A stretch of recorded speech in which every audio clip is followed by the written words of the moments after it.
So a couple weeks back, I posted a video where I reacted to an episode from an old TV show about computers. It was called Computer Chronicles, and it was actually a really long-running show. It went on for a while, but that episode was about how to buy a computer, and that episode actually came out in 1993. So if you want to check out what it was like to buy a computer in 1993, watch that video. It's fun. In fact, it was so fun, I figured I would react to another episode of this lovely TV show. This episode came out in 2001, so we've fast-forwarded a little bit, and it's specifically about PC gaming and how to build the most awesome gaming computer in 2001. So let's check it out.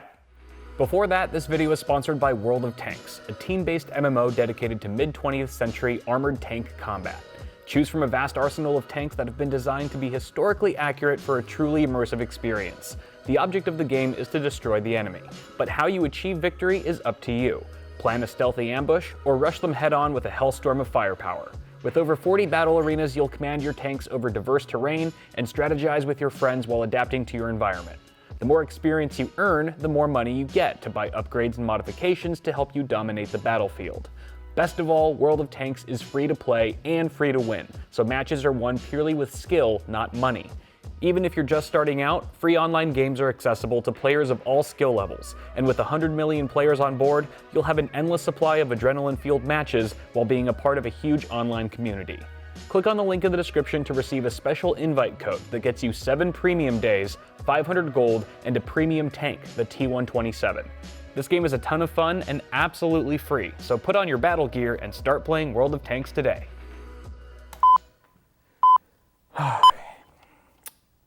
Give me those cheesy graphics. Oh, the dial-up noises. Dem CRTs. Love me some CRTs. Computer Chronicles. This week on the Computer Chronicles, how to build the ultimate gaming computer. We'll talk graphics cards and show you the new NVIDIA GeForce 3. We'll talk sound cards and show you how to add stunning theater-style surround sound to your games. player. We'll show you what it looks like to play a game on the newest Pentium 4 chip. That actually doesn't even look too bad. 7 gigahertz, and the editors of 1.7 gigahertz. Oh my God, it's Gordon. Their choice for the best overall game. Okay, that is amazing. That's Gordon Ma-Ung, who now works for PC World, previously at Maximum PC. If you don't know Gordon, you should follow him on Twitter, Gordon Ma-Ung. I'll put his handle or whatever. But this guy's a freaking legend in the PC space, so you should all know his name. That's amazing. I cannot believe he's actually in this. Computer. What? How to build the ultimate gaming PC. Coming up next on the Computer Chronicles. Computer Chronicles is made possible in part by PC to PC, the online computer migration service from PC First. Files, applications, and preferences from your old computer to your new one. Additional support is provided by Upside Events, presenting the Digital Lifestyle Revolution Conference. It's like the most exciting thing I've done all week. Technology intersect. What's with the classroom? Like, they have a weird classroom setup where they got grown men sitting in these tiny chairs designed for children, and they're just like, and why do both of them need to be there at the same time? Like, Stuart only talks to one of them at a time. What is, like, this guy in the back's probably thinking, like, they called me out of my trailer for this crap? I don't got time for this. Hi, and welcome to the Computer Chronicles. I'm Stuart Chaffee. There's some very interesting Okay, also Stuart Chaffee does not age. Like, the guy looks exactly the same as he did in the 1993 video nearly 10 years ago. I'm pretty convinced he is a CGI. Those wrinkles are paid actors. Marketing data on new PC purchases, which shows that most PC upgrades for consumers are driven not by the grown-ups in the house, but by the kids who want a more powerful gaming machine. Certainly there is no more debate. Okay, I was a kid in 2001, and I didn't drive any PC sales with my parents. Who are these amazingly convincing kids, able to convince fully grown adults to buy them PCs? Like little wolves of Wall Street running around. Demanding application for today's graphic games. So today we are going to help you figure out how to put together the ultimate gaming computer. And we're going to start out with graphics. And here to help us do that is Tony Tomasi of NVIDIA. Hi, Tony. Hi. Tony Tomasi. All right, so you've got the brand new GeForce 3 graphics card here. And there's a million cards out there. This is new. What is different, better? It's actually next generation. That's exactly right. The GeForce 3 is the latest generation graphics processor from NVIDIA. So this product actually includes a 57 million transistor graphics processor. Hold on, 57 million transistors. I gotta look something up. So the GTX 3080 has 28 billion transistors as opposed to 54 million. So we've come a long way. However, people were actually able to buy the GeForce 3. In perspective, that's more transistors than a Pentium 4 plus a Pentium 3 put together. Just on the graphics Just card. on the graphics processor, Okay. as well as 64 megabytes of 230 megahertz DDR memory. But what's key about 64 megabytes of DDR memory. That was your VRAM back then. And I also did a little bit of research. Apparently the GeForce 3 was also known as NV2A. It was a derivative of the GeForce 3 that was actually used to power the Xbox, the original Xbox. It was also the first time NVIDIA implemented programmable Pixar and Vertex shaders, so developers could actually do a lot more with the GPU than with previous generations. this is it's programmable. That's exactly right. For the first There it time, is. the graphics processor is as programmable as the CPU. We have an instruction set, just like the Intel processors have an instruction set that you can program Microsoft Word or Windows with. We now have an instruction set that game programmers can program to create special effects on our processor. So that means a game developer is not stuck saying, oh, I can only do what the graphics card will let me do. You can make the graphics card do whatever you want it to do. That's exactly right. So for the first time, really, in real time, game developers create essentially special effects. Yeah. So what used to be the domain just of movies and special effects there, which are render farms and it would take hours per frame, we render those same special effects in real time at 60 frames per This second. is all about what's on the screen. So That's let's right. get to the computer here, and I want you to show me a couple I'm glad they were still shooting for 60 frames per second back then. That makes me happy. examples. First of all, in a game, I mean, you're concerned about the surfaces of things, the texture, the animation. Show us an example. You have a great example, I think, of a chameleon there. Right. So we came up with this idea of the chameleon to really show off the nature that because it's programmable, it can change the way it looks. And so interactively, we can actually demonstrate programmability with this chameleon here. So it's completely real time. I can look at it from any camera angle, any way that I'd want. It's actually being So this driven. is all being generated and driven right now in That's real exactly time. right. All And this it's for- code. Sorry, ambulance. But you know what? This chameleon actually looks pretty good. Even by today's standards, I would say, you know, it looks pretty good. Well, it's hard to see with the wireframe, but when you move over here, not too shabby. It's a pretty sexy looking chameleon right there. Looks better than World of Warcraft. Transparent. He actually refracts the ambient light around him and yet still reflects it, you know, or bends it into the And again, to be environment. clear, this is no cutscene here. I mean, this is you are running this. That's baby. right. If you Real-time look at my rendering. hand Yeah. and you look at the mouse as I move it around, it's completely interactive. Yeah. We can play with this as we see fit. And if you look at, well, this is actually our invisible man shader to Right, kind of give you an idea right, what the skeletal yeah. system and the vein system look like. We'll go ahead and let the chameleon continue walking here, and we'll talk about some of the shaders. So as we get close, we'll go ahead and zoom in on the surface of this guy. And if you look, just say on the joints of his arm there, the bumps are correct. The way the specular highlights move Yep. across the bumps as he animates are all completely correct. They're getting awful close to this chameleon. It feels a bit invasive, all right? Social distancing, guys. Now, I want you to go to the next demonstration. Another thing in a game is the landscape, the background, the environment. They're often sort of clunky and dull, and they don't really get you into the game emotionally. And you have the ability now to actually generate real-time landscapes too, right? That's exactly right. Because the processor is programmable, we can actually program the processor to procedurally generate a world. So the advantage here is that where previously worlds would have an end. You could get to the end of the texture or the end of the geometry, and that So was again, it. this is a real-time generation of this landscape. Right. If you notice the mouse as I pan it towards the edge of the screen, that's the direction that I fly, and I'm flying around the world. I can get close to the landscape. I can fly up in the air. The other nice thing about this, the world is completely generated, but we've got so much graphics processing power that we can actually have a little bit of fun. So wherever I click on the screen, we have a meteor flying down, and the meteor does some interesting things. Cool. As he clicks and lands, you notice there's that ripple, that shockwave. Yep. We do that with a vertex shader. It's actually taking the geometry underneath and deforming it. The last thing I Real-time. want you to show us is the hardest thing in a game is the human face, right? That's exactly I mean, right. there's so The human much face? Is that subtlety what he said? in the different expressions. Most games, the face is Yeah. pretty boring. You never get to Right. know them, right? You have a demonstration here, which is just incredible in what you can do with this card. Yes, we wanted Incredible, to, create, to solve the problem, or at least attack the problem of creating some emotional Yeah. conveyance in a character. Today's game characters are kind of blockheads. Right, they have right. you know, flat faces, maybe moving textures, and Yeah. typically plastic Okay, hair so what or do we no have hair. here? Zoltar. So we've got Zoltar, which is actually kind of modeled after the Zoltar character from Tom Hanks' movie Big. He's a fortune See, teller. that looks pretty good And it's a too. completely interactive face. I can 2001 do had it wireframe together. Or not. Yeah, but go back. Let's see the motion around his. When he talks, I mean, you can see Right. the skin stretch. We'll move into his face a little Around bit his here. mouth, Get yeah. nice and close, and we'll go ahead and fire up an animation here. And you notice that what we can do is program the graphics processor to deform his actual skin. Yeah. We've But it modeled the takes a bigger skeletal man structure to and the laugh at muscular that man. structure of his face as programs. We download those to our graphics Ju- processor, and we He can just goes back to sleep. animate him and move him around entirely in real time.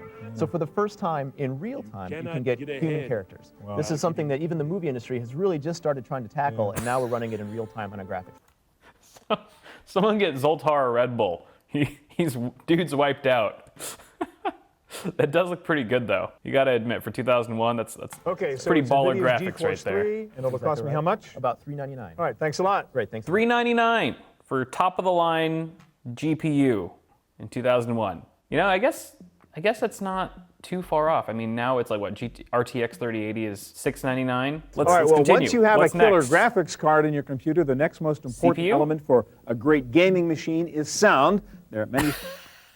Wait. Did he just say the next most important thing for gaming besides the GPU is sound? Like a sound card? Stuart, this is not acceptable, my friend. Clearly the CPU is more important. Sound cards even. Sound cards and systems out there to choose from. let's just hear what Here he to has tell to us say. about one high-end option is Scott McNeese of Philips. How you doing, Scott? Great. Okay, now we have to explain. It's pretty hard to demonstrate this on television because most Yes. people are listening to some little monaural clunky speaker on a TV set probably. So I'm using very nice Sennheiser headphones right now. Thank you very much, they're Stuart. going to have to trust us a little bit. Right. So let's talk about what's the big deal about your new sound card, which is what, the Acoustic Edge. Okay. Yes. What's This poor guy has no idea how irrelevant sound cards are in 2020. Who's going to tell him? it's a new generation card too? Why? Yes, well, basically what we set out to do is when you're in, you know how great it is if you're sitting in a movie theater with really nice Dolby Digital or DTS Right. sound system and you're surrounded by sound, so you just really get immersed in it and enjoy it. Well, we want to be able to create that same experience on the PC. The problem on the PC is most of the sounds you hear, music, even most of the sounds in games, are not positional or not 3D. At best, it's just stereo Mono. sound, right? Exactly. So Mono we came stereo. up with a solution in terms of our Thunderbird Avenger chip that we developed and the algorithms that we put on it that basically allow us to take any stereo sound and create multi-channel sound. That is 4 or 5.1 channels of sound, just like in the theater, so it surrounds you. So even though the This guy would be happy to know that there are gaming headsets that can do 7.1 surround now, but he'd also be very depressed because most of them sound like garbage. game itself is only pushing, say, stereo sound, 2-track sound, you can somehow have to put an algorithm on top of that and pull that apart into 5 different channels, so I really have surround sound. Exactly. In fact, there's 2 different cases there. There's some games that have no positional sounds at all. Right. And those will make that game all of a sudden a positional 3D or a surround sound game. But even those games that are coming out now that do use positional 3D, they'll only take a portion of the sounds and actually position them, and everything else Right. will be stereo So or you can mono. actually Weak. put more in the game than was in there in the first place. with Yes. This algorithm. Additional layers of surround Yeah. sound, if you will. You have a nice little demonstration here, actually. If you can show us that sort of visual representation Right. of the way you break up the sound. Yes, this is an MP3 player that's included, and there's going to be a visual here. I'm going to start it up.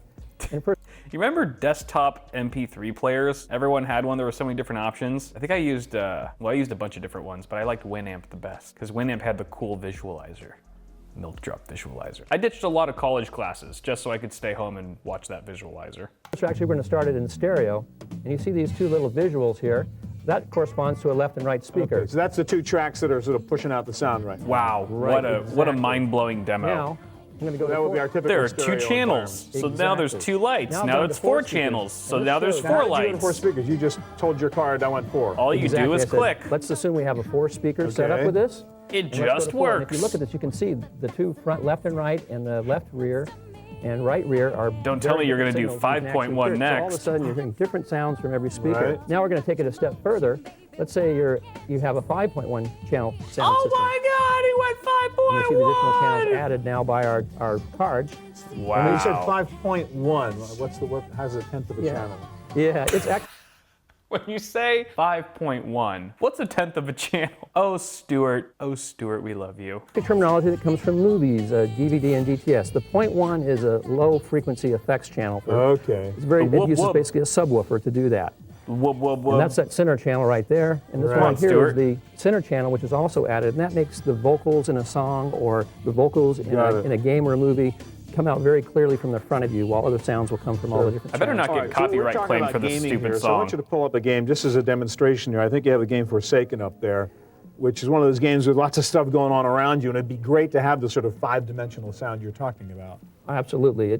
It's like playing with a whole new game all over again. If you've Yeah. been listening to it in stereo and you listen to it this way. Yeah, this game actually came out a Is it few though? years ago from Is it Probe. really? and it's put out by Acclaim Entertainment. A very, very popular, very good game. Graphics were excellent. But it's a good example of a very good title, but that is stereo only. So let me explain again. We've got 5 speakers around us here, so I mean, there's no way we can just translate that through the television set. But I mean, just go through the game and actually explain what's going on in terms of the spatialness of the action. Okay. Were people really still saying television set in 2001? I thought for sure it switched to TV by then. Although Stuart is pretty old school, so anyway. You know this game? Oh, yes. Okay. This is actually a demo version. Right. I'm not going to ask you to This play is a it. pre-recorded session. This is true gameplay, but it's a pre-recorded session. It's going to start up in a moment. And what would happen if you had another sound card product that did support 4 or 5-point channels is what they do is, if they only have stereo, they play the same thing out of the rear channels as the front channels. Okay. So you're not getting more. You don't get anything more, and more realism out of it. it's almost the equivalent of playing mono out of a set of stereo speakers. You're It's still mono. mono tracks, right? Yeah. So as you're going along here now in this spacecraft and you're firing, because of this algorithm basically creating the 5.1 channels, Did it crash? all of a sudden the explosion. Did the game just crash? What happened? In front of us, to the left, to the right, so you're really immersed in the game. Yes, it's almost like an interactive movie, and with the graphics you were just talking about, the combination of the graphics and the audio really can make it an interactive movie, an experience that you can really escape into. Now, last question. The card's great. You need great speakers to go with it. You have some interesting technology there. I want to ask you first of all.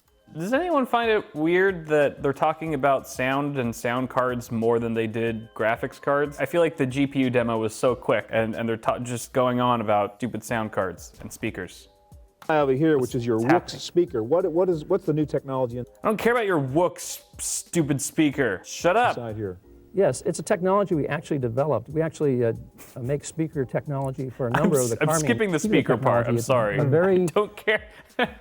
Let's just push it, because, that's a demo. a membrane that can move very far. Big time mega bass coming out of That technology. It basically fools it into thinking the box How much? All right. here is not all the Thank way you. down at Thank $80. you. It's the new Pentium 4 chip. How much better will your game Pentium run 4. on a 1.7 gigahertz CPU? We'll see in just a moment. What? So yeah, that sounds, the first reaction is to laugh, because 1.7 gigahertz just sounds so painfully slow these days. But I looked it up, and like the Pentium 3, there were Pentium 3 chips just one generation before Pentium 4 that were running at like 500 megahertz. So imagine going from a 500 megahertz to a 1.7 gigahertz chip in one generation. That is pretty exciting. So I can see why they're all making a big stink about it. I don't recognize this guy from You can have the Intel. best graphics and sound cards in your computer, but probably underneath not it there all, you anymore. still have to be able to process the bits fast enough to drive everything. So how important is the speed of your CPU to great gameplay? Well, let's find out now from Tim Thraves of Intel. Hi, Tim. How you doing? And your new bit is the P4, the Pentium 4, obviously, and you've got, what, a 1.7 gigahertz chip we're going to look at here. Yep, we're at speeds up to 1.7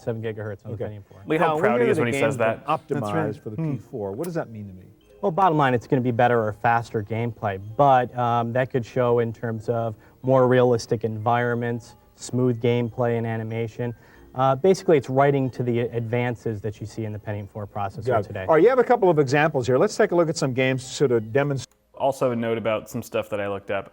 Apparently, some of the first Pentium 4 chips were single-core CPUs, and they were on the NetBurst architecture. It would be another 4 years after this video was filmed, after this episode was filmed, before Intel would actually release their dual-core Pentium D and Pentium Extreme Edition processors. So I thought that was interesting. The things you're talking about. This is a game called Giants, and what should we pay attention to here that's I don't says, hey, recognize it's the any of result of these running games. this thing on a really fast processor? Sure, so some of the things you definitely look at first is the trees. Notice how they're actually blowing in the wind. Yeah, that's cool. Wait, okay, well, there's no FPS counter. Like, what, you couldn't pull up fraps? Is that too much to ask? What kind of demo is this? Look at the tree, the trees are moving. Buy our product. I'm sold. This is definitely something that in older, prior generations you wouldn't see. It would have been a static tree that you don't see at all. You see the realistic Was that you wouldn't computer see. It would have been a was that, static what is he doing there? Is he touching his foot? Is he itching his foot? What is this guy tree doing? that you don't see at all.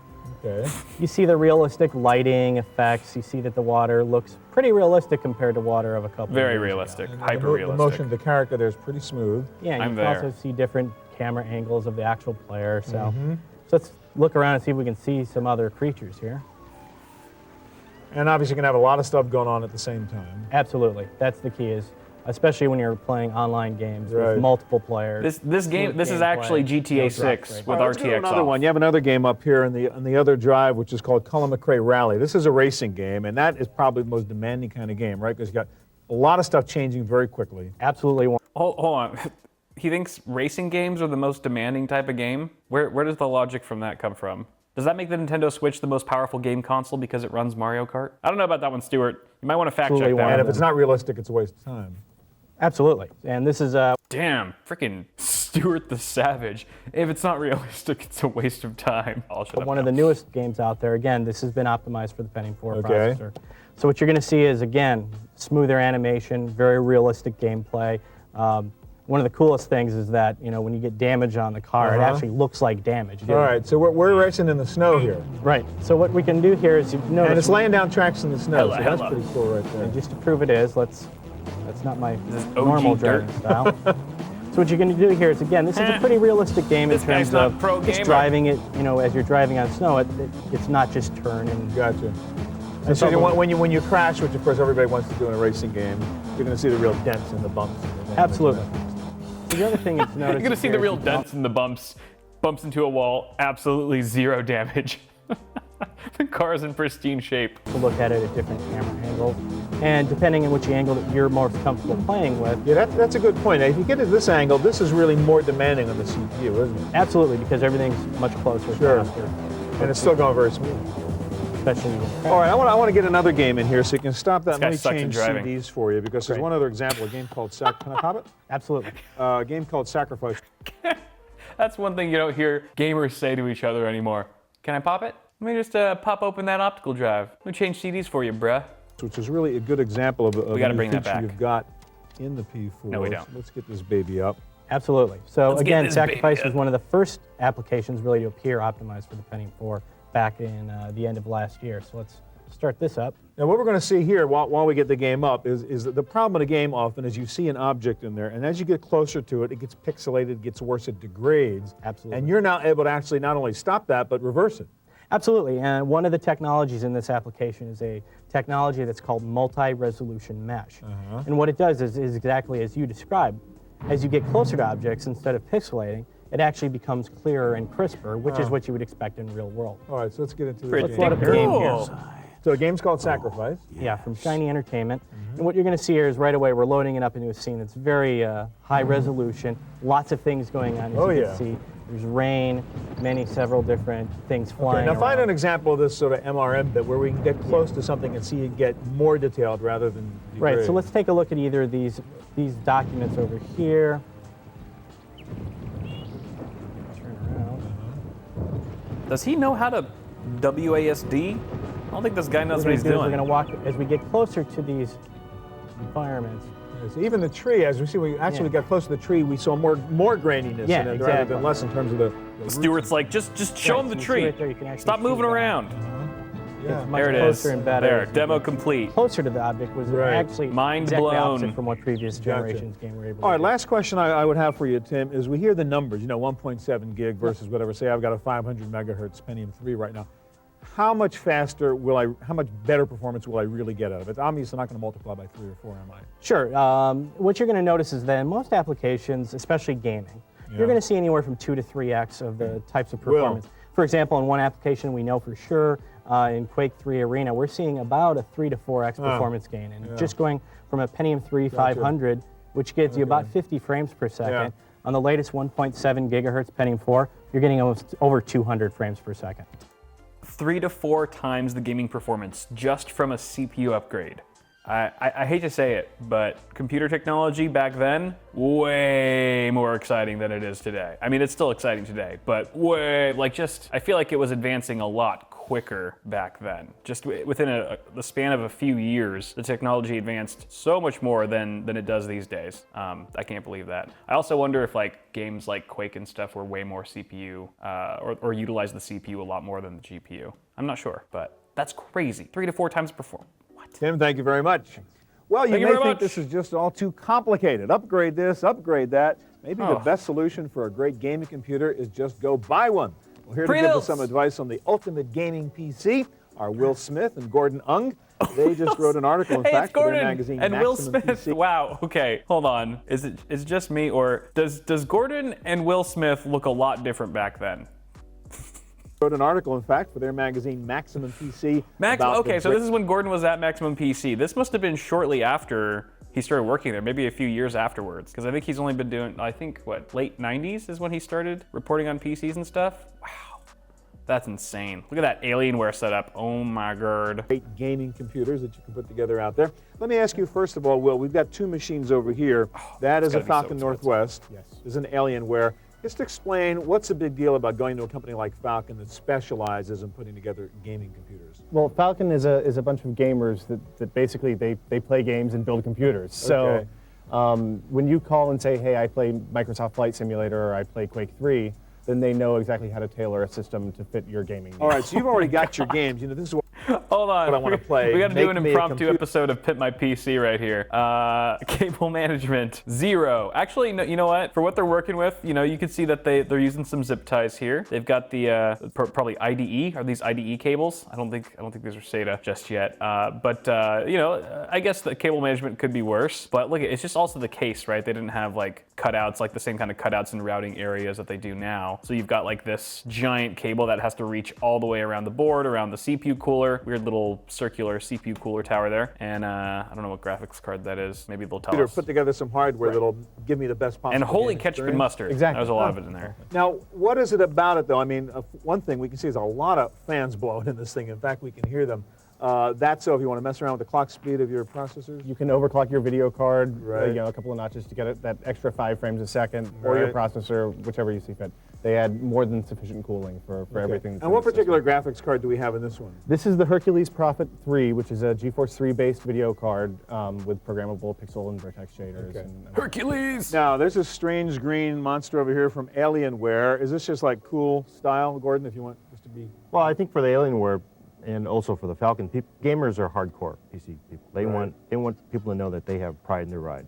They don't want a Ford Taurus beige box. They want, you know, a Dodge Viper. You got to So stand out. it's got to stand out. You Preach bring it, that Gordon. to a Preach party, it. a LAN party, which Yeah. a lot of game people do. Also, look at just like Alienware slacking on the airflow here. Looking a little stingy with your air. And people are going to give you some looks. Yeah, and we don't have the monitor. People are gonna give you some looks. Yeah, they're gonna give you. If you show up to a LAN party with that freaking thing, you're gonna get some looks. People are just gonna be like, "You paid way too much for that thing." Those are the kind of looks that you're gonna get. You with bring that that PC. to a That's party, probably. a This is probably like $5,000 or like something ridiculous. LAN party, which Yeah. a lot of game people do, and people are going to give you some looks. Yeah, and we don't have the monitor here, but the monitor's green, the keyboard's green, the mouse is green, the speaker's green. It's a different look. All right, let's go to the performance of this thing over here, if we could, Will. We have a couple demonstrations up here. First of all, the game called Black and White. I want you to run the game off the Falcon and show us what is it about the game that demands a lot from the hardware. Well, if you look at this game, it's a God-type simulator game. A god-type You simulator. can see everything, manage everything from the island level, you know, this huge 500-acre island, all the way down to the individual people in the villages on the island. So we'll zoom in and take a look at the villagers here. And here's the nursery area of the village with all of our people in it. Each of these people. Oh is, my I think, God, this 800 looks like the most polygons, boring somewhere game around- ever. Around And there. a lot of them running around. There's a lot of different things going on at once. It's all Like- relatively If this is what God does all day, I feel for the guy. This looks boring as hell. good. So, I mean, again, if you're the hardcore gamer, you want the realism, you want the frame rate, you want just everything to be absolutely maxed out. Must build home. All right, now you have another example, which is even better than that one. It's sort of a benchmark test of a sort of scene that is just really incredible in terms of what you can get out of an optimized game machine. And pull that one up. Will. Exactly. This is from 3D Mark 2001. It's the 3D nature Mark demo. 2001. And it's basically, it's a DirectX 8 game. It requires a DirectX 8 compatible accelerator like the GeForce 3. And it's what we can expect to see from games in the next year or two. I mean, this looks like you're looking at a movie. I mean, an HD TV. Damn. In a way, right? I mean, How is it possible that 3D Mark 2001 looks more realistic than 3D Mark today? Like that looks pretty good. Firestrike got nothing on this. Certainly. It uses all the pixel and vertex shader effects that the GeForce 3 offers to do lighting on the water as well beautiful. as some interesting effects with the trees. you know, let me ask you about the trees. If we can see another scene. I mean, we see the leaves waving and all the branches going in different directions. I mean, it looks so realistic. What's it take to do that? Well, the cool thing about the trees is that the leaves are two-sided polygons, which means that each side of one polygon is textured with a different texture. as opposed to the old way of doing it, which is put one texture on a polygon and slap another polygon on the other side to texture it. And that lets the light shine through the trees and the leaves on the trees and look realistic. Yeah, so you get, I mean, the real lifelike experience. You put together the graphics, So the sound, you got a the real total game package. going. Yeah. Now, does it cost me more to do something like buying a Falcon or an Alienware? I think this Falcon is right around $3,500, which is a little bit more than a comparable What Dell. kind of processor? This is an Athlon 1.3 Okay. gigahertz processor, but you get a lot more service with the $3,000. So if you call up in the middle of the night and you're having trouble with your game, these guys are going to say, "Whoops, we don't deal with games." No, they'll know what you're talking They'll about. know exactly what you're talking about. They'll say, "Oh, well, to get Quake 3 Yeah, to run, then gotcha. here's what you need to do." All right, Gordon, last thing I want to talk to you about is this laptop over here. If you use a laptop, you're kind of stuck when it comes to playing real games, right? Because you just can't support it.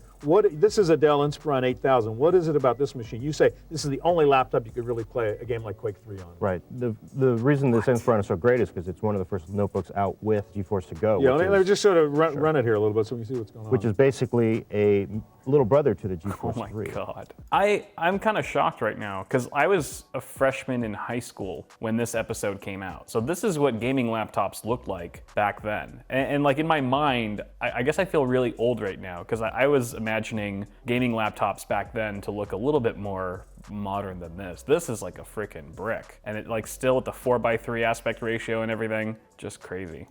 So the big deal is it's got the big time graphics card in there so you Right. can really look at a game like Quake. It also has a 1 gigahertz Pentium 3 processor in the notebook. okay. This notebook is probably faster than most of the machines that were made last year.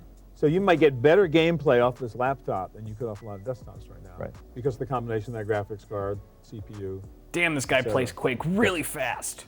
Okay. I Thank you very much. I really So, want to play it's Quake worth now. going out there and buying a real gaming PC if you're a gamer. Certainly. Thank you, guys. All right, that's our look at building the ultimate gaming computer. Don't go away. I'll be back in just a moment. You guys didn't even build it. You talked about like half of the parts required to build a PC. What? I'm a little disappointed in this one. I was hoping that they'd actually assemble something from the ground up, put it together. We'd actually see like a full build from start to finish, but it is what it is. It was still kind of fun taking that trip once again down Murmur Lane. Thank you guys for watching. That's going to do it for this one. If you liked it, toss a like. If you have any other ideas or suggestions on what you'd like me to react to next, let me know down in the comments. But that's going to do it for me, guys. Thank you so much for watching. Subscribe for more tech content on the way, and I'll see you guys in the next video.